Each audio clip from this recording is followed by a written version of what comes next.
Siz de memur muydunuz?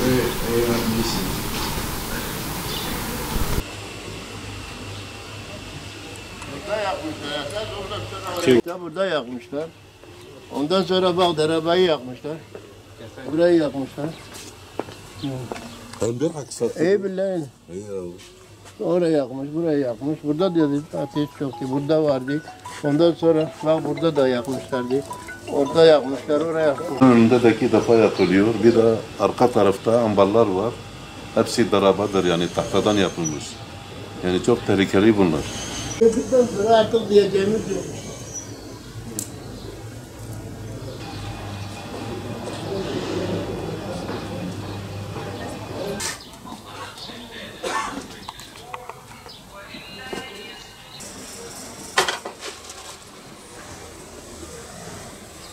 Şimdi burada dün akşam saat 9'da çocuklar burada bir yangın yapmışlar. Yani gerçi büyük bir yangın değil, yalnız emniyetten istirhamımız burada kolluk kuvvetlerinin devamlı gözetim altında burayı tutmaları lazım. Yarın öbür gün bütün çarşının yanmasını beklemek hani akıl kârı değildir. En azından kolluk kuvvetleri bu işte birazcık ağırlığını koysun ve böyle şeylere de muhal verilmemesi lazım. Onu bilemeyeceğiz. Şimdi dün akşam biz hani ev olarak Yenişehir'de kaldığımız için onun kasıt tarafını bilmiyoruz. Hani istirhamımız kolluk kuvvetlerinden bu işe ağırlığını vermesi ve bu gibi şeylere muhal verilmemesini istirham ediyoruz. Mobese kamerası var, yalnız oradaki mobese kamerasının gösterdiği şekliyle en azından bir kolluk kuvvetlerinin müdahale etmesi lazımdı.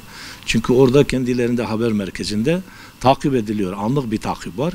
Tabii o anlık takipten sonra kolluk kuvvetlerini buraya yönlendirmeleri lazımdı. Ama maalesef bunda böyle bir herhangi girişim yok. Şimdi bizim kendimiz burada kalmadığımız için ona bir şey diyemeyiz. Yalnız kolluk kuvvetlerinin de ara sıra böyle bir kontrol etmeli lazım. Şimdi bizim Abdülhamid Hamidoğlu'nun kardeşimizin ambarının yanında bu ikinci sefer yapılıyor. Yani bir iki sefer üst üste yapıldı.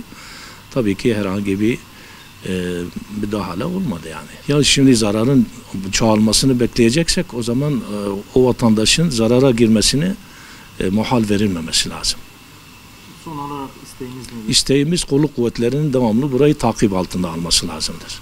Yani bir vatandaşın illa zarar görmesini beklemek doğru değildir. Yok, içeride. İçeride yalnız en ufak bir kıvılcım bütün çarşıyı yakabilir. Yani o çarşının yakılmasını beklememiz hani doğru değildir.